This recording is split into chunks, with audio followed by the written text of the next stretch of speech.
Two children were crying in a crowded restaurant.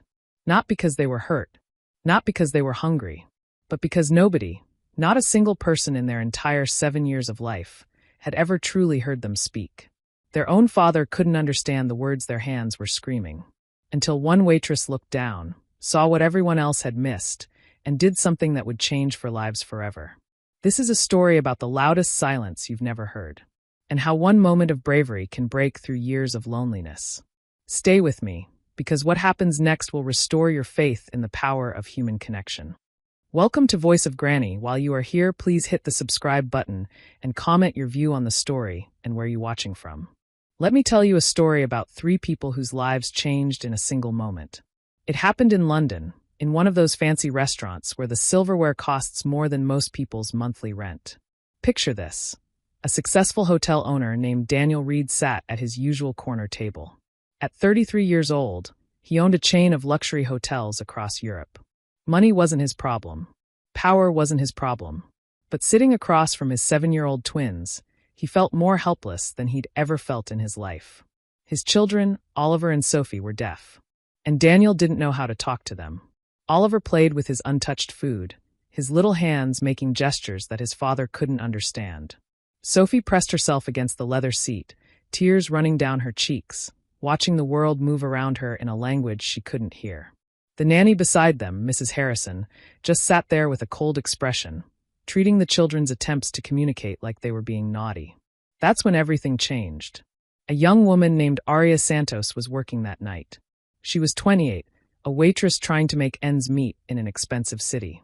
As she refilled water glasses, moving invisible among the wealthy customers, she saw something that stopped her heart. 2 beautiful children desperately trying to speak, and nobody was listening. Aria didn't think about the consequences. She didn't worry about the powerful man who might get angry. She just set down her water pitcher and did something simple. She signed. Her hands moved in flowing patterns, speaking without words. The change in those children was instant. Oliver's eyes went wide with surprise. Sophie stopped crying immediately, her whole face lighting up like someone had turned on the sun. In that restaurant full of noise and chatter, these 2 silent children had finally found someone who could hear them. "Hello, little ones," Aria signed. "What are your names?" Daniel Reed's fork fell from his hand, clattering against the plate. In 7 years of being a father, he had never seen his children react to anyone like this. Oliver's hands flew excitedly as he responded. Sophie actually giggled, something her father hadn't heard in months. "I'm Oliver," the boy signed with enthusiasm. "This is my sister, Sophie. Can you really understand us? Nobody else ever does." Aria felt her heart break a little. She knelt beside their table, ignoring the shocked stares around her. "I can understand you perfectly, sweetheart. Why is everyone always angry at us?" Sophie's small hands moved hesitantly. "We try so hard to be good." That question hit Aria like a punch. She looked up at Daniel, seeing him not as some powerful businessman, but as a lost father watching his children come alive for the first time. What did she ask? Daniel's voice was rough, barely steady. Aria hesitated. She was just a waitress, and he was Daniel Reed. But looking at these children, she found her courage. She asked why everyone is always angry at them. They think they're being bad when they're just trying to talk. Daniel's jaw tightened. Mrs. Harrison shifted uncomfortably. "Mr. Reed, I've been trying to teach them proper behavior." "Proper behavior?" Aria's voice carried more emotion than she intended. "They're 7 years old, trying to talk to their father. There's nothing wrong about that." The restaurant went silent. Every eye turned to the young waitress who had just challenged one of London's wealthiest men. Aria realized her mistake too late. She started to stand, to apologize, to disappear. But Daniel's hand caught her wrist. Not hard, not threatening, but urgent. "Don't," he said quietly. "Don't stop talking to them." Oliver tugged on Aria's apron, his hands moving rapidly. "Please don't leave. Nobody ever talks to us like this. Daddy tries, but he doesn't know how." Sophie signed something that made Aria's eyes fill with tears. "Are you going to leave us too?" "Everyone always leaves." "I'm not going anywhere right now," Aria signed back. Then she looked at Daniel. "They want to tell you about their day." Oliver learned a new word in reading class. Sophie drew a picture of a butterfly. Daniel stared at her like she'd just spoken a foreign language. They want to tell me about their day?" "They always want to tell you about their day," Aria said gently. "They just haven't had anyone to help them." For a moment, this powerful man looked completely lost. Then something shifted in his expression.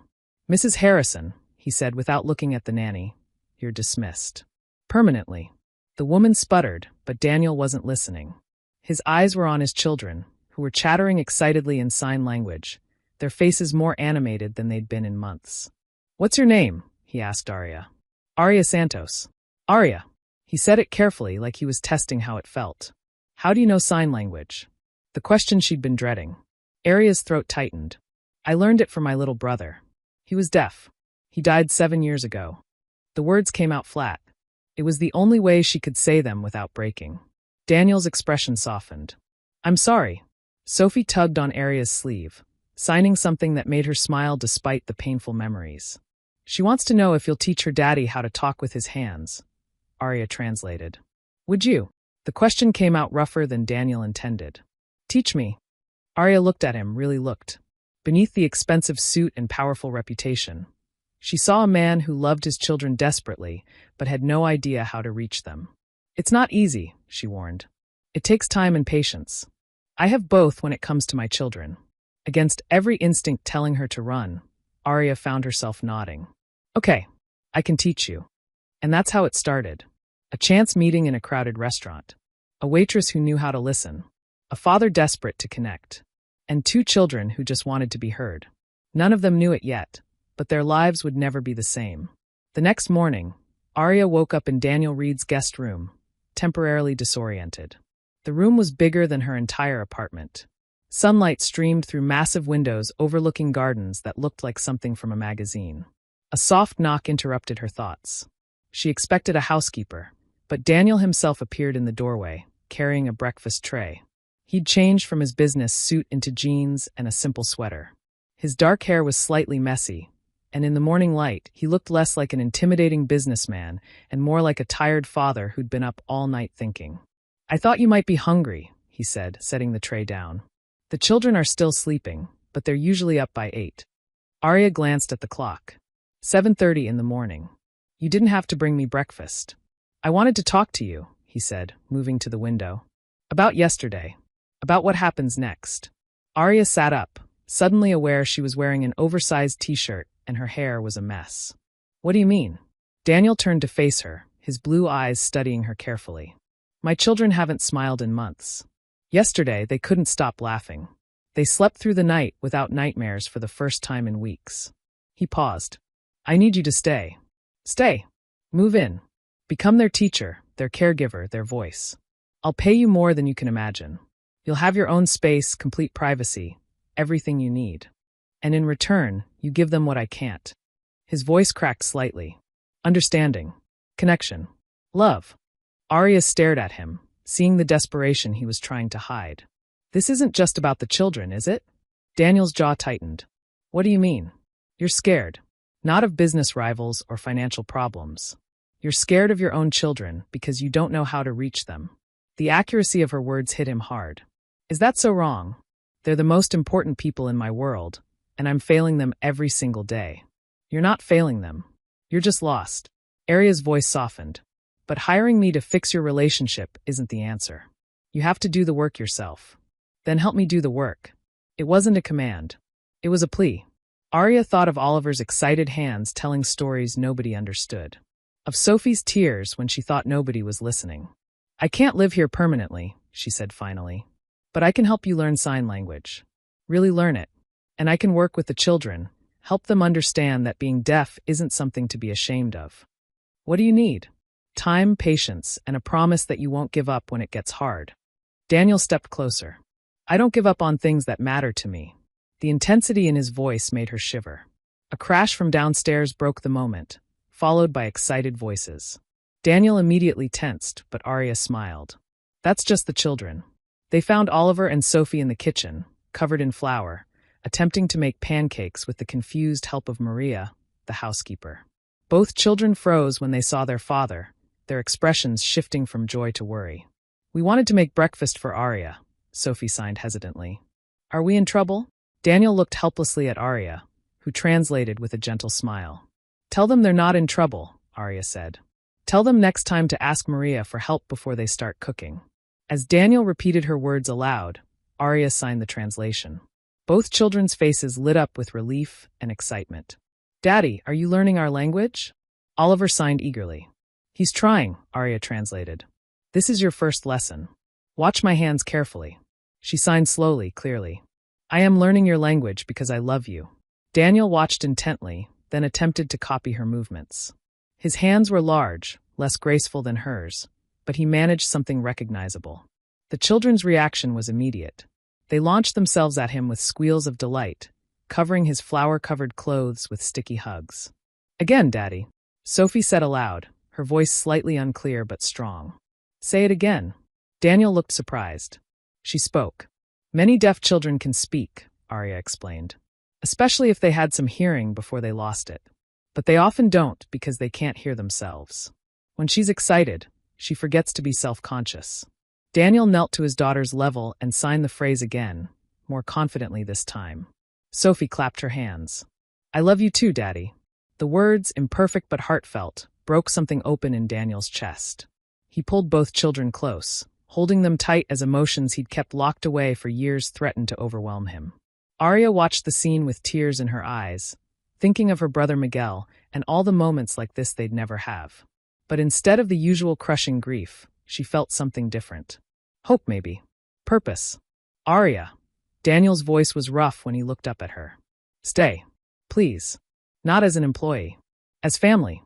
The word hung in the air between them. Arya looked at the children, who were watching her with identical expressions of hope. Then at Daniel, whose blue eyes held a vulnerability that took her breath away. "I'll stay," she said quietly. "For them." But even as she said it, Arya knew she was lying to herself. She was staying for him too. For this broken man who loved his children desperately, but didn't know how to show it. For the way his eyes softened when he looked at them, the way his voice gentled when he spoke their names. She was staying because Daniel Reed was nothing like the cold businessman she'd expected. And that terrified her more than anything else. As the children pulled her into their flower-covered hug, Arya realized she'd just made a decision that would change everything. And there was no going back. 3 weeks passed like a beautiful dream. Daniel was learning sign language faster than Arya expected. Every evening after work, he'd sit with her and the children, practicing until his hands ached. Oliver and Sophie blossomed under the attention, their confidence growing daily.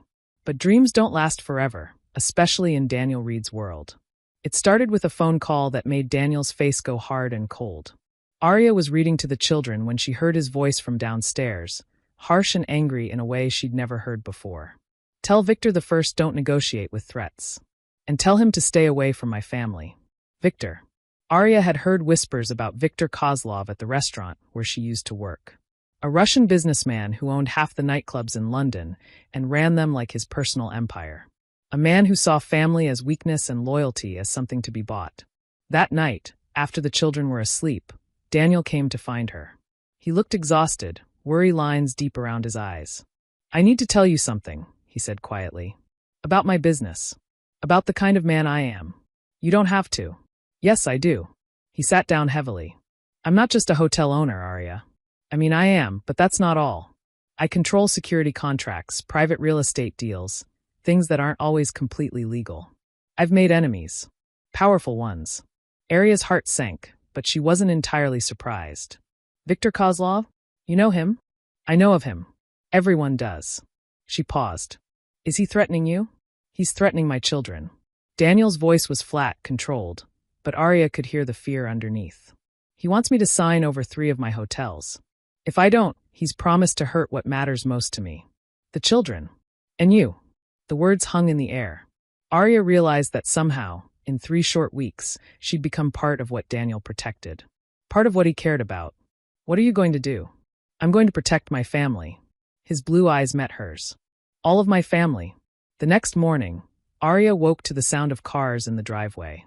Not the usual quiet arrival of Daniel's staff, but the aggressive rumble of multiple engines. She went to the window and her blood ran cold. Black SUVs surrounded the house. Men in dark suits were positioning themselves around the property. Arya ran to the children's rooms. Oliver and Sophie were still sleeping peacefully, unaware of the danger outside. She gently shook them awake. "Listen to me carefully," she signed. "We need to play a quiet game right now. Stay close to me and do exactly what I say. The fear in her hands must have shown because both children nodded seriously, their eyes wide. Downstairs, Arya could hear voices. Daniel's, calm and controlled. And another voice, heavily accented and cruel. You've become soft, Reed. Weak. This is what happens when a man cares about something. It makes him vulnerable. Get out of my house, Victor. Not until you sign the contracts. Or perhaps I should have a conversation with your children. I'm sure they'd be very persuasive. Arya's heart hammered. She looked around Oliver's room desperately, trying to think. The panic room. Daniel had mentioned it once, behind the bookshelf in his office downstairs. She signed quickly to the children. We're going to go downstairs very quietly. If I tell you to run, you go to your father's office and hide. Understand? Both children nodded, fear clear on their faces but trust in their eyes. They made it halfway down the stairs when Arya heard gunshots. Not many, just 2 sharp cracks that made her freeze. Then silence, which was somehow worse. She pushed the children behind her, her mind racing. Then she made a decision that she'd question for the rest of her life. Stepping into view with both children behind her, Arya called out, Mr. Kozlov, I think you're looking for us. Every head turned toward her. Daniel's face went white with fury and terror. Arya, get them out of here. Now! I'm afraid she can't do that, Kozlov said, his dead eyes lighting up with satisfaction. Bring them here, girl. Arya's hands moved behind her back, signing rapidly. When I say run, you go to the panic room. Don't look back. Don't wait for me. We won't leave you, Sophie signed back.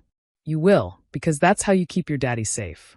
Arya walked forward slowly, the children beside her. She could see Daniel preparing to move, his whole body coiled like a spring. The other men had their attention divided. That's far enough, Kozlov said. Children, come here. Run. Arya shouted, then threw herself sideways. Everything happened at once. Daniel moved like lightning, his fist connecting with the nearest man's jaw. His security team burst through the doors. Arya hit the ground hard, scrambling toward the children who were frozen in terror. Go! Now! She signed desperately. Oliver grabbed his sister's hand and they ran, disappearing toward Daniel's office as chaos erupted around them. Arya tried to follow, but someone grabbed her ankle, dragging her back. She kicked and screamed, fighting with everything she had. Let her go! Daniel's voice cut through the noise, deadly and cold. Or what, Reed? You'll. The punch Daniel threw was savage, fueled by fear and rage. Kozlov went down hard and didn't get up. Anyone else? Daniel asked quietly, looking at the other men. Nobody moved. Within minutes, Kozlov and his men were being dragged out by Daniel's security. The house was secure, but Arya was shaking so hard she couldn't stand. Daniel pulled her into his arms, holding her tight. You're okay. I've got you. The children, she gasped. Are they safe? Samuel's checking the panic room now. A moment later, Samuel appeared with 2 terrified but unharmed children. They ran to Arya and Daniel, who caught them both, holding on like they'd never let go. And in that moment, covered in fear and relief, something shifted between Daniel and Arya. They'd become a family in the truest sense. And neither of them was letting go. The house felt different after that day. Safer, somehow, but also more fragile. Daniel doubled the security, but Arya knew that wasn't what had really changed. What changed was that they'd all faced the worst possible scenario and survived it together. Late that night, after the children were finally asleep, Daniel found Arya sitting in the garden. The London sky was dark, but the garden lights cast everything in a soft glow. Can't sleep? He asked, sitting beside her on the bench. Every time I close my eyes, I see it all again. Arya's voice was quiet. I keep thinking, what if I'd made the wrong choice? What if the children had been hurt because of me? You saved them. Daniel's voice was fierce. You were incredibly brave. I was terrified. Bravery isn't the absence of fear, Arya. It's doing what needs to be done despite the fear. He paused, his hand finding hers in the darkness. You protected my children like they were your own. Arya felt tears prick her eyes. They feel like my own. The confession hung in the air between them. Daniel's thumb traced circles on the back of her hand, a gesture so gentle it made her heart ache. Can I tell you something? He asked quietly. Of course. When I saw Kozlov's man grab you, when I saw that gun pointed at your head, something in me just snapped. His voice was rough with emotion. In that moment, I wasn't thinking about business or strategy or consequences. I was thinking that I couldn't lose you. That my children couldn't lose you. That I couldn't lose you. Arya's breath caught. Daniel, I know it's too soon. I know we've only known each other a few weeks. But Arya, somewhere between watching you teach my children to believe in themselves again and seeing you risk your life to protect them, I fell in love with you. The words hung in the garden air, beautiful and terrifying. You don't have to say anything, Daniel continued quickly. I just needed you to know. Needed you to understand why I'm going to do everything in my power to keep you safe. Why I'm never going to let anyone threaten you or the children again. Arya turned to face him, her dark eyes shining with unshed tears. Do you want to know what I was thinking when that gun was pointed at me? Daniel's jaw tightened, but he nodded. I was thinking that I couldn't leave those children. That they'd already lost so much, their mother, their connection to their father, their voice in the world. I was thinking that I'd just found something I'd been searching for my whole life, without even knowing it. She took a shaky breath. A family. A purpose. You. Arya. I love you too, Daniel. I think I started falling for you that first night at the restaurant, when you looked at your children like they were your whole world. When you were willing to learn a new language just to hear them. When you fought like a lion to protect them. Daniel's hand came up to cup her face, his thumb brushing away a tear that had escaped. I don't deserve you. That's not your choice to make. Arya smiled through her tears. Besides, those children need both of us. You're learning to hear them, and I'm learning to be strong for them. Together, we're what they need. Together, Daniel repeated, testing the word. Then he leaned in and kissed her, soft and sweet and full of promise. When they finally pulled apart, both breathless, Arya laughed softly. The children are going to be impossible about this. They've been signing about it for days. What have they been saying? Oliver thinks you make moon eyes at me during lessons. Sophie has been planning our wedding since week 2. Daniel groaned, but he was smiling. They're 7. How do they even know about these things? They're very observant. And very hopeful. Arya's expression grew serious. Daniel, they asked me yesterday if I was going to be their mama. What did you tell them? I told them we'd have to see. That these things take time. She paused. But I wanted to say yes. I wanted to tell them that I already love them like they're mine. Daniel pulled her close, burying his face in her hair. Marry me. Arya pulled back, her eyes wide. What? Marry me. Daniel said it again, more firmly this time. I know it's fast. I know people will think we're crazy. But Arya, I've spent 7 years being half alive, going through the motions of being a father without knowing how to connect. You've given me my children back. You've given me a reason to come home, to learn, to be better. You've given me love when I thought I'd never feel it again. Daniel, we've only known each other 3 weeks. I built a business empire by trusting my instincts, by knowing when something was right. His blue eyes held hers intently. This is right, Arya. You, me, Oliver, Sophie. We're right. Arya thought about her brother Miguel, about all the dreams that had died with him. About the years she'd spent just surviving, working double shifts, too tired and heartbroken to imagine a future beyond the next rent payment.